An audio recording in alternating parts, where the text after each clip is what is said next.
The Rock and Roll and Coffee Show is brought to you by Retroactive, located at Broadway at the Beach in Myrtle Beach, South Carolina, taking you back to the 70s, 80s, and 90s. ShopRetroactive.com. Pick up your bottle of the Rock and Roll and Coffee Show Hot Rockin' Hot Sauce now at Retroactive or rnrcoffeeshow.com. It's the Rock and Roll and Coffee Show. Yeah, we do.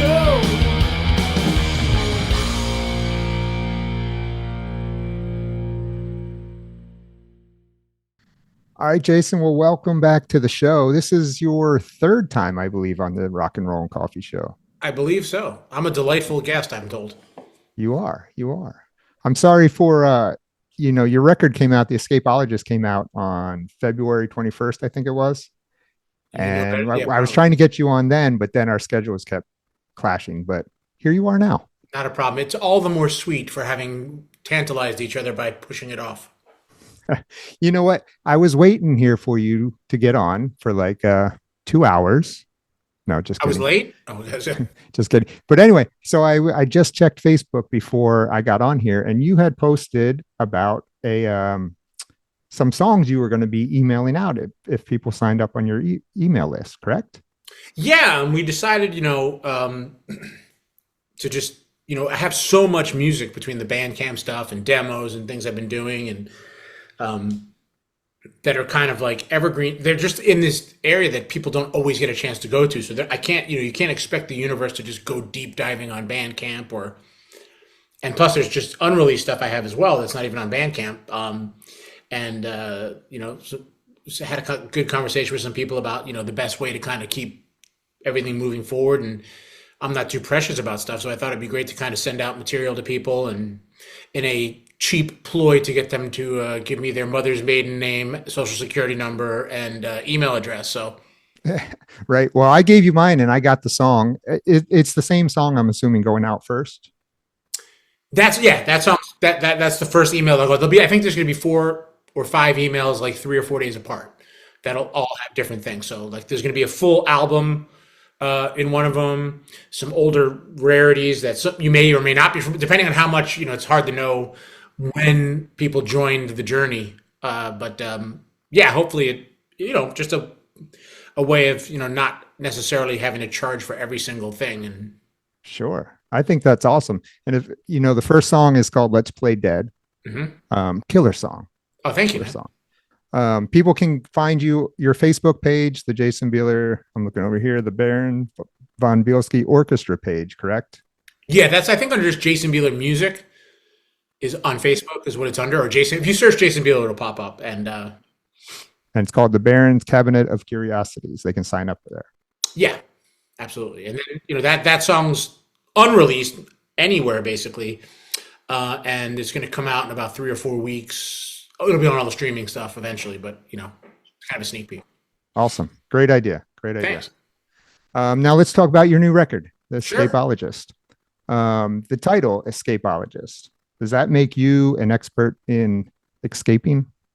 Well, I mean, if you look at the fact that I've not had to have a real job my entire adult life, I guess one could give me some credit for my ability to escape adult responsibilities.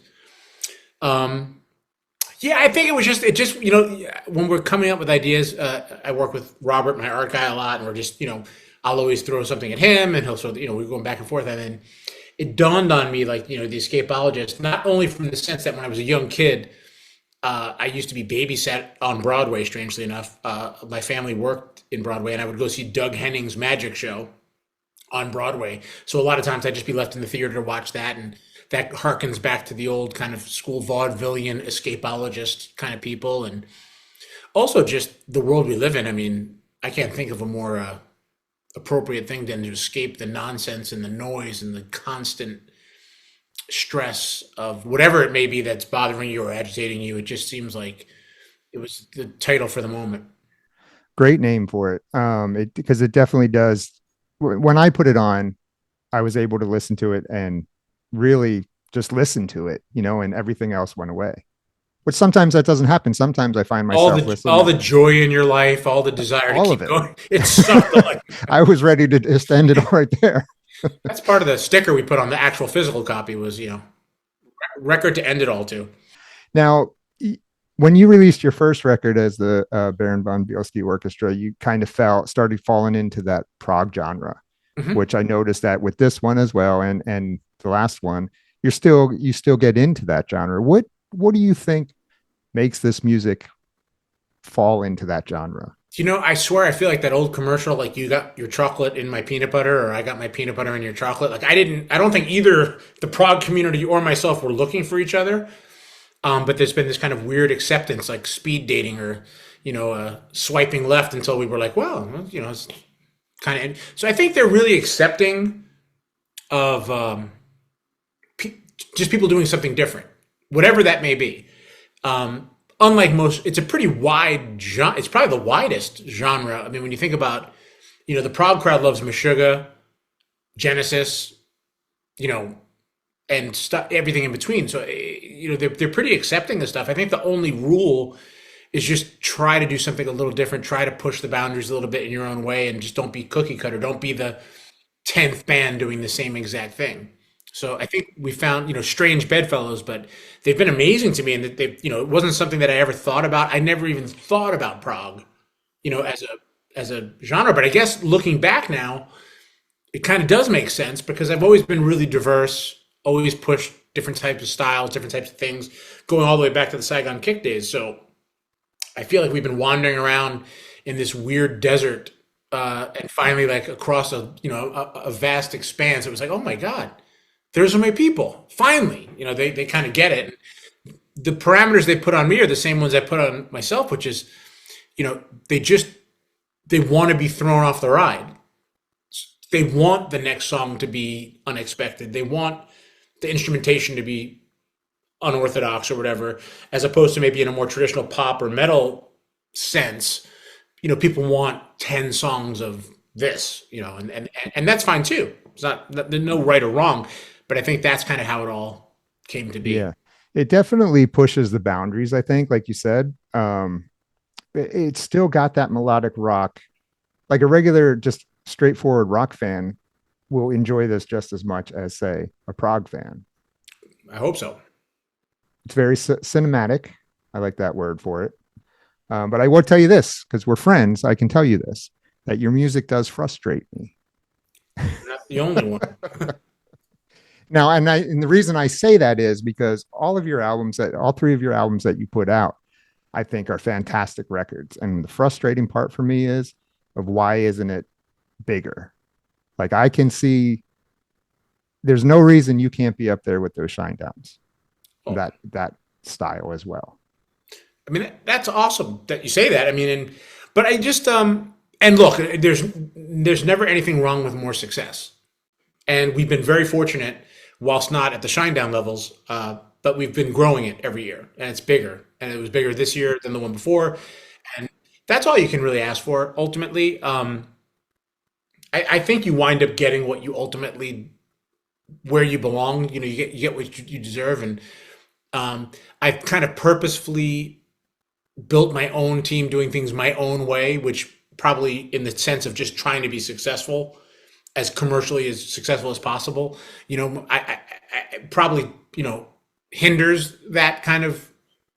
But at the same point, I really like being able to do insanely stupid shit, and feel the repercussions of doing something insanely stupid, and then improving it and doing something rather than being sitting in a meeting with like 10 people going, if you do a TikTok dance, you could get this whole other crowd, involved. And it's not like a stance like where I begrudgingly hate everybody else who's doing things, or it's just really been freeing to have it grow and have it get bigger every year, and then do it completely in a way that's my way, for better or worse. It's just, so it's been a lot of fun. And hey, if we stay on this trajectory, by the time I'm 90 or 100, I'm going to be a massive. You're going to be huge. I'll win new artist. That's awesome though, that you, like you said, you get to do it your way. And at this point in your career, that's probably something that you're really enjoying. I do. And I mean, look, I've been doing it. I've been very fortunate. I've been doing it a long time to be a musician. I mean, I'm really lucky. And I mean, there's so many great musicians that I know, that I've come across, that, that never get a shot, never get 1/10 of what I've been able to achieve. And for whatever those reasons are, it's not just talent, just it goes back to the right place, whatever, you can attribute it to. So, there's always getting bigger, but I think there's also really important to be deeply appreciative of kind of where you are. Like, I hate any interview that focuses on a musician going, I should have, they could have, I could, it's like, dude, shut up. You chose to pursue a dream, and that comes with inherent risks, and you're mad that the entire world didn't stand up and cheer for you when you decided they should. Yeah. Yeah. you know I mean, there's plenty of artists that could have, should have, would have, right. as they say, you know. So you also just released an EP on your Bandcamp. I saw Where Dreams Go to Die. Hmm. That's not very positive. No. Well, the song it was based on was kind of this, disheartening tale of relationship emptiness, which is strange 'cause I don't have that, but but I can wear the hat. Um, yeah, so I mean, the goal is, I mean, unlike a lot of people, and again, people are like, dude, you just released a record a month ago and you put up an EP like a month later, and now you're doing like 10 free email songs, and there'll be more singles throughout the year, and I'll have a new record out, probably in the beginning of next year. Um, it's not, it's just I have so much music around and so many things I'm involved with. It just comes from that more, and I get really, I don't know. I feel like I'm killing the music if I do something and then I just set it down somewhere. It's like ignoring a child or something. Like it's like having a baby and just putting it out in the lawn for 6 months. So I just want to, and we live in a world where I can do it. And fortunately, it's like it's not like a conscious effort, because I know a lot of people are like, keep releasing singles and you'll get your Spotify algorithm going, and it really doesn't come from that as much as I just have a ton of music. So it's kind of almost like the industry's moving in a way that's kind of, for me, works, because I do have tons and tons. I literally have, a catalog of just the Baron Von Bielski stuff, or the last, few years of it, 200 and something songs That's that are crazy. that are just sitting there from that, plus writing every day. So there's always new, you know what I mean? Like Let's Play Dead is brand new, as well as going back, and because some of the people, like I said, people are just discovering it. So I'll go back to some of the early Bandcamp stuff, and I'm like, well, that's a really good song. It doesn't deserve to die on the heap Yeah. just because people have joined now. So it's a constant battle between releasing the old stuff, writing the new stuff, and just keep it going. Are you finding that a lot of Saigon Kick fans are just now finding you as well? Yeah, it's been a good mix. I mean, I'm again, I don't want the whole thing to be about how lucky I am. That's annoying to hear too. But I mean, I have the Saigon Kick base that's always been supportive of what I've done, and I'm really thankful for that. At the same point, it's really funny because we talk about the Prog crowd that's kind of come on, which is a bit younger. And it's so funny. Like every couple of days or whatever it is on social media, I'll get oh my God, you were in Saigon Kick.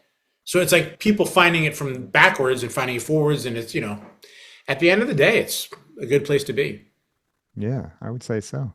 Now, this was a collaborative project as well on this album, right? You had a lot of the same guys from the previous album. I mostly focused with Andy Blacksugar and Edu Cominato, who's the drummer, and I did Johan played bass on one of the tracks from Evergrey. But yeah, I mean, I would say Edu and Andy are my main kind of sounding board for a lot of the core stuff. I mean, I write everything and set up the framework of everything, and then it kind of goes off to them for their bits. Okay. So they put in their parts. Do they come back to you with changes where they think, "Hey, maybe the song should go this If direction," or they do you ever write open it their all? mouth like that, I'd fire them instantly. You're gone. No, I mean, we talk about, I mean, they're so good at what they do. And I think we've built this kind of playground of where they kind of know they're kind of becoming part of the fabric of it. So we'll talk about some stuff stylistically, like, but generally speaking, it's been a great relationship. I mean, 99.9% of the time, we'll get the tracks back here and it's like, oh my God, that's the coolest thing ever. It's not like we have to do a bunch of, it's kind of become a unwritten language at this point where I think they understand what I'm doing and they know what to do. Is there anybody that you would like to collaborate with that you Yeah, haven't I yet? mean, it's been an ongoing thing that's kind of happened naturally. So I haven't like sat down and been like, on this next record, if I can get, Eric from Shinedown and I can get, so and so from so, it's been a happy circumstance, whether it's being on the Monsters Rock cruise and running into somebody or getting connected to somebody or meeting somebody at a conference, whatever it happened to be, like, uh, you know, Kyle Sanders, all these different guys over the years have just become acquaintances, Bumblefoot. And so it's been a real natural kind of thing. And I like to continue that for sure. Sure. Oh, I haven't been on your record yet, though. I I know I you I have too called many you. bases. I try I to called stay, you and text you, and you ghost me. I try to keep with guys that only have two bases. You have three, and it's part of the rule. All right, we'll have to get rid of one. Or just hide one for a while. Okay, I'll hide one. Now, what goes into making these records for you? Now, you write all the songs. How do you start? Like, do you send out the guitar idea to the drummer, or do you create a drum beat? How do I you do start? all the basic stuff. I do drums and loops or whatever, or basic ideas of what I'm hearing. Um, the songs are pretty well structured and put together. It's all guitars, all the rhythm guitars and things I hear, and bass and keyboards and things like that. So they're architecturally pretty together. And then Adu will get that track, and then I'll send him something without drums, obviously, and he redoes everything on his parts, and then Andy adds all his bits and pieces through that. So, and when I'm writing, I mean, it really. I have a weird problem with I hear everything at the same time, so I'm better off alone when I'm writing because like the lyrics, like 80% of the lyrics are like stream of consciousness. Sometimes it feels like I'm like a passenger, like I have to just get out of the way and let the song happen because if I start thinking about it, it gets scrambly. So, and that, like I said this to you before, but that's what makes me a horrible in the room collaborator because I'm trying to realize something. So if I'm doing something and someone's in the room going, we could add a ukulele part to the stuff, I'd be like, I'm gonna kill you, like because I feel like I'm dialing in like a distant radio station or something, and I'm hearing this complete kind of idea. So that's how I work, which is not like I said, it doesn't make me the best band member. Have you ever heard something in your head that you just couldn't get out? No, fortunately, Okay. I mean, I've always just kind of had an ear, and I'm sure it's like you, like with me, if I hear it, I can translate it up to the point of being something insane, like technical, like a Bumblefoot, 75 measure of 84 over 22 at warp speed with tapping and thimble, uh, you know. But in terms of song structures, melodies, chordal things like that generally I can replicate what I hear. Do you ever write songs that are just too out there that you're like, no way, I can't even put this out. It's just too crazy. Um, that's never really the bar for me. The bar is just, is it good? Hmm. You know what I mean? Like, Hmm. is it a cool thing? Like, and if I think it's cool, and that does not mean it is cool. I'm just saying, if I think it's cool, I have no shame. Yeah, I have no filter or embarrassment level. The beautiful thing of becoming a older musician is I don't care. I Right. care about what I'm doing deeply, but I don't care about someone going, that's stupid. Right. Oh well. Right. So it's easy to be true to yourself then. You don't have to worry about, oh, I need to write the next Love is on the Way or No, I mean anything. you're a musician, so and you've been playing a long time. So I mean you know, I mean I say this, hopefully I'm accurate, but every musician I know, you know, obviously we all aged the same way. We went through our 20s and into our 30s and our 40s. I mean, I assume right now you're more confident and less self-conscious and a better musician than you've ever been. Right. You know what I mean? Like that doesn't always mean you're going to be the most successful musician of your career. You know, like I don't have expectations that yes, I'm a better songwriter, I'm a better guitar player than I was when I wrote Love Is on the Way. So therefore, I have to be as I have to have that level of success. I mean, that's two separate discussions, but I think you just become really, really confident, and the more confident and self, aware you are, I think the better the music becomes in terms of what you're trying to execute. Again, not commercially, but you just can do what you want to do. Yeah. Do you ever write for other artists?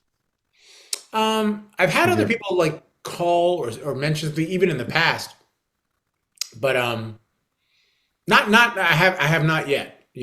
I Hmm. would. That's something you'd be interested in. I mean, I envy what Butch Walker's been able to achieve.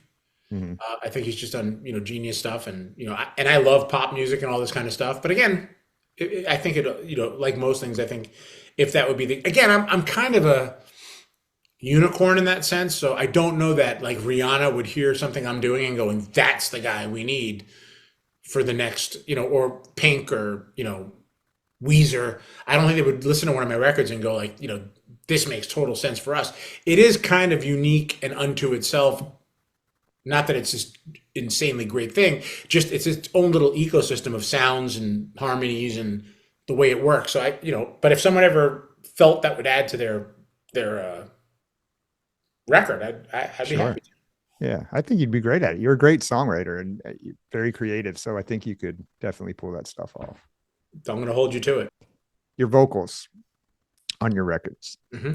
Now, you double your vocals on your albums, I'm guessing, correct? On some things, I mean, anything that sounds big and harmony driven, I usually will do a lot of that stuff.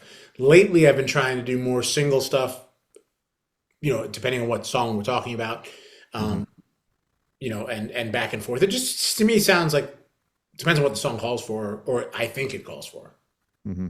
Have you in the past with the Saigon Kick stuff too? Do you double your vocals on there, or no? Is that All just the one? Saigon Kick stuff was tripled, even Tripled. back in Okay. the original record. So it was like three of one harmony, three of another harmony. Um, you know, that was most of the way we did everything. How much of the new recording technology do you embrace when you're recording now? I've never been happier, man. It's Yeah. so easy, and there's no concern of tape costs, and you have infinite ability to sonically you have infinite ability. Um, the plugins are not only amazing, they're getting better by the week. It's like Right. and just the ability to be able to do something anywhere. I mean, I think I owned this major studio, years ago with a Neve console and two Studer 24 tracks and every bell and whistle kind of outboard gear thing you could talk about. And it's all a pain in the ass. Something's always not plugged in right. There's, this is going down. With a laptop now, I'm 10 times more effective than I ever was with all that stuff. And especially because of the way I work, I like to bounce around a lot. So having everything in the box to me makes it, I can go from like an orchestration with strings and work on that. And then 2 seconds later, do crushing guitar stuff. And then back to that. And everything's exactly as it was when I left it. With the Neve console, I don't care what you do. If the temperature rises or, nothing ever comes back the way it was. So you leave the room and you're at your own peril because nothing's, I mean, you could recall it, but it never sounded the way it did the day before or the day after. Right. Do you miss having your studio and your label, Bieler Brother Records? Not really, because I mean, it was a dream come true to have it, and then we became so busy that I never got to use it. It was constantly booked out, which is a good thing. I mean, it's a good problem to have. But I took all the pieces that I wanted to keep and moved it into a built a studio here, and I love it. You put out some pretty big bands. You put out Nonpoint, didn't you? We had a really great series of bands on it. We had Nonpoint, Skindred, Carnival, Sixth, Ankla, Silent Film. We did Smile Empty Soul. We did Death Stars. Um, yeah, but we had a really great run with a ton of amazing bands that are still doing great. I mean, Skindred's killing it in Europe right now. Nonpoint's still on the road doing great. I mean, yeah, we were very fortunate. So with the Baron Von, I can't, Go it's a ahead, try hard again. thing to say. I'm just gonna skip it. You know what I'm talking about. That's why I named it that. So I just love watching people stumble over it. It's just my favorite thing to do. We talked about this before, but are you going to take this live on this record? Are you finally going to get out there? I mean, we want to. That is the end goal at some point to bring all these songs out live. At the same point, I want to make sure we can do it in a way that's worth doing. And that means we need to build a crowd and build the right level, and I don't mean stadium by any I just mean get enough people so we can I can bring the right musicians and afford to put on the kind of show that I think these records warrant. So, and I think it's also a different time. So I think while my advice to bands 10 years ago, 15 years ago, 20 years ago was get in a van and do as many shows as possible, we're kind of building this exactly backwards. We're building the entire crowd and doing no shows. And then within, hopefully this year, if not this year, early next year, we'll start doing, the big markets where we can bring it in and do it right. That's the ultimate goal. I mean, definitely want to do it, but I'm just not desperate in the sense to, half-ass do it. Yeah, do it right. How would you even go about putting that together? Would you use tracks? Because there's so many layers on a lot of these songs. I mean, I'd like to do as much live as possible, but yeah, I mean, we would definitely have to use certain things, strings or choirs or, elements that we couldn't replicate in a live sense. I mean, probably very similar to, what Devin Townsend does. I mean, different musically, but I'm saying, like, I think he relies on he's got such amazing big productions, and him and Mike Keneally, they do everything they can, but there's still elements you bring in to just round it out. Well, hopefully you do. I mean, if you get out there, hopefully you come near South Carolina, somewhere close. That'd be great. I'd like to get out there and check it out. For sure. By then you could be the bass player, so who knows? I could be, if you stop ghosting me. Yes, maybe we can make that happen. Sorry. But I think the last time I saw you play live was with Saigon Kick on the Water Tour, and I want to say it was in Atlanta, and you guys were a 3-piece at that time, I believe, but you had a guitar player. I think you had a guitar keyboard player there. Yeah. I think that was the last time, and that was your first tour as a frontman, correct? Yeah, I mean, that would have been the first tour doing that, and strangely enough, we're doing a Saigon Kick show one this year at Prog Power USA, and Scott Soto is going to sing. Wow. But we're just doing this one special kind of event for the festival and in Atlanta. So strangely enough, you in Atlanta, and that'll be amazing. Is Phil going to play? Yeah. I know Chris has had some medical issues. Yeah, is he going to attempt it or no? I don't think it's in the cards at this point, unfortunately. I mean, obviously he's always welcome, but Steve Gable will probably play with us. Did he do the reunion or the anniversary tour? The one we only did. I mean, everyone always jokes around, but it was a huge anniversary tour. We did 2 shows. Right. We did Chicago and Tampa, and Steve did those 2. Yeah. Okay. Why only 2 shows on that? Because we hate each other. Well, I know that, but you could have done more. No, I mean, we could have. But obviously, everybody's busy, which is a good problem to have. Jeff's always doing a million things. I'm trying to, stay focused in this world. So when the stars align and we have an opportunity to, do something, we're in a good space. So, we'll pick up things here and there where we can. Jeff and I are still doing our dog and pony show every once in a while. So, yeah, but this next one will be in Atlanta, so we're looking forward to it. I mean, we had a lot of fun, and it was a blast doing those shows in Chicago and in Tampa, and I think it'll be fun to see Jeff sing the songs. Right. Or not. Have you seen him sing them other than what you guys do together? No, we've never done it, and he's always wanted to sing the songs. He's always telling me, like, the guy's done a lot of big stuff. I mean, he's not equating it to singing for Journey or those things, but he's always said this is one of the things, like, he's always been a fan and always wanted to do it. So it should be, I mean, he's obviously a brilliant singer, so it'll be interesting. Yeah, it will be. Now, let me ask you this, coming from a person living it, can you explain to the listeners why it is that sometimes original members just can't get back together as much as the fans want it? Yeah, and I get it, man. As a fan, I don't care. I just want to see the bands I want to see. But as a member of those bands, I can only say, if you frame it like it's like me going to somebody saying, that girl that you married that you then divorced, I really liked her, so you should get back together with her so we can continue having those dinner parties once a week. It's like, yeah, but you didn't live that relationship, and you didn't know who was doing what, where, and when, and there's a whole other nightmare side of it. In all these different band situations. And I think at some point you say to yourself, like, do I want to, life's too short.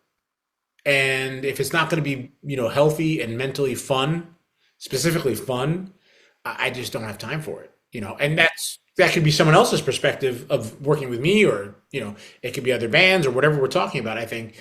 And then I think I feel like in relationship to Saigon Kick, I don't consider myself responsible for everything, but I was a part of it. I think I wrote the majority of the songs. And if an opportunity comes to play those songs with friends and, we want to do it, that's great. And if you're a fan and you hate that and that bothers you, I really don't think there's any law that says you have to purchase a ticket and be disgruntled all evening because you're not getting it the way you have every right to say, I'm not going and I don't want to see this. Just like you can do with Pantera, just like you can do with Foreigner, just like you can do with any band. If it doesn't work for you, I think you should not go. But for many people who didn't get a chance to see Pantera, or who just love the songs of Foreigner or Journey or whoever it may be, if they're going to, life's short. If they enjoy their night out with their significant others or friends, have a few cocktails and sing some songs, isn't that worth it? That I don't get mad at anybody for that. But I totally understand the point of, ideally as a fan, you'd love to see the original Foreigner, which is not possible, unfortunately, but you'd love to see it that way, or whatever band we're talking about. I get both sides of it. Yeah. No, I totally agree with you. I wanted to get your opinion on that because I see it all. You see it too. People call for it. Why can't Sebastian get back to Skid Row? Why can't Matt get back in Saigon Kick? You see it all the time. And I just saw Sebastian on the Monster Rock cruise. We've always gotten along. I have never had a bad encounter with him, and I'm friends with Scotty. And those guys, and I'm the first to sit there and tell them both, like, I don't give a shit. Like, I'd love to see you guys play, but as a human being, I understand. Yeah, you know what I mean. Like, right. These people who are fans, and it's a special thing when someone takes ownership of a band to that degree. The other side of it is you're not spending the other 23 hours of the day sleeping within 2 feet of these people, and whatever the dynamic is, and I think that's where Skid Row's at, and maybe that's where Sebastian's at. Whatever, like you just want to live your life and enjoy whatever time you have left. I agree. Let's talk about the Soto Bieler stuff. You have 2 shows, I think, in October. Is it? It's a while. Yeah. Okay. Do you have any more coming up sooner than that, or what are we doing there? We might pop 1 or 2 things in there. I'm not sure. I know after that, Jeff obviously goes and does Trans-Siberian Orchestra for like November, December, and then we're looking at a bunch of stuff in January, February in that area. I know we're going to be doing the Monsters of Rock cruise, which is going to be awesome, with Zach. Black Label Society's on it this year, which is going to be. I haven't hung out with Zach in a few years, so it should be. You've done that. You've done that quite a bit, right? The Monsters of Rock cruise. Yeah, it was last year was awesome. I've been friends with the Extreme guys forever, so they were on it, and the Queensryche guys are amazing, and tons of friends, and we get to do these kind of situations. Our show is so kind of casual that we've had tons of different friends join up. Danny Vaughn from Taiketo, Sean McNabb, and all, just Joel Hoekstra has come up and done songs with us, and Bumblefoot's done it in the past, so that's kind of just more of a, selfishly, it's as much as it's for the fans and they love it, and it's their a great event for them. It feels the same way for me, because it's like I haven't had a chance to sit down and have dinner with Gary and Pat, because even if you go to see a show, the bus is leaving, you got like 20 minutes and it's a hi bye kind of situation, and these guys are like, we toured with them forever, so like to get to sit, we had lovely dinners every night, and you just get to really spend time with everybody. So it's as much a reunion for the bands as it is for the people who are into the bands. Sure. Do you feel that you and Jeff would ever do any recording together? I don't think so, because I think what we have is so special that if we actually started a band together and hated each other, it would just kill me. Kind of ruin it. You know what I mean? And I could easily be the one to ruin it, or he could be the one to ruin it. And we just, we show up, hugs, sit down, come up with a chaotic set list of things we want to do the show, have some cocktails, go to the airport, and go home. And it's not, I want one more song. I want this on the record. There's none of it. Yeah. It's like, we're doing songs from the BJ and the Bear soundtrack. And Really? like whatever, anything we're doing disco songs, we're doing Barry Manilow songs, we're doing Slayer tunes. We're just, I mean, it's a really kind of chaotic, you know, set list, and it's a lot of fun. And I think both of us feel like it's because people have even said like you should record it, you should record it. And I'm like, it's so in the moment of like because half of it's really just us arguing with each other. Right. Just having fun. We're like the two old Muppets in the balcony, you know, Yeah. basically half the show is that. Yeah. And then we just do like really short versions. So we do wind up playing like 50 things, but like first chorus, and then on to the next thing. And, you know, and plus with that, we've had special guests. So it's been a really fun thing, but I don't know about recording. I mean, he's obviously brilliant. I mean, in my mind, he's one of the great rock vocalists of all time, and it'd be fun, but maintaining our friendship is probably better. Yeah. Yeah. Agree. You guys have been working together a long time. Wasn't he was like one of the first ones you worked with, Yeah. right? I mean, Jeff brought me out to LA when I was 18 years old to Yeah. help him do some work. So yeah, we've been together forever. He gave me my first Awesome. professional gig, which was the Talisman Mhm. in Sweden, which was Marcel Jacob and, you know, some of the guys from Rising Force and that kind of thing. So yeah, Yeah. we've been together a long That's time. awesome. Do you ever see yourself getting in a full band situation again? I mean, you never say never. The thing I have learned by getting to collaborate with so many people is that, and again, I don't want to fool myself because when you collaborate with somebody and you're doing one track together and you're just having this brilliant moment of like exchange, it's still a different thing than being in a band with somebody. Mhm. But I've never had more fun collaborating with more musicians than I have with this. Yeah. But I also don't want to delude myself to like, whether it's Clay Cook or Butch or, you know, Devin Townsend, or I just think if we were sitting together every day for years, we'd probably kill each other. Yeah. Could be different. Totally different. You seem happy what you're doing now. So Yeah, I mean, it's been great. I mean, nothing to complain about. yeah. That's awesome, man. Well, congratulations on the new release. Thank you so I much. have ordered it. It's not here yet. Told me by June 11th it would be here. What'd you order? A CD, Okay, I'll a make sure. signed CD. Better be signed. It'll be signed. But I found out it was you, and I had them take the signature off the packaging. Just says I wanted to send a message about the three bases. Oh, okay. All right, buddy. Well, listen, I appreciate you coming on. People can find you at your website, jasonbieler.com, and you have links there to everything, All the I'm social assuming. media stuff is, you know, Jason Bieler. If you search that, you'll find it. Right, right. Awesome, buddy. I Thank you appreciate so it. much, man. I really appreciate it. No problem.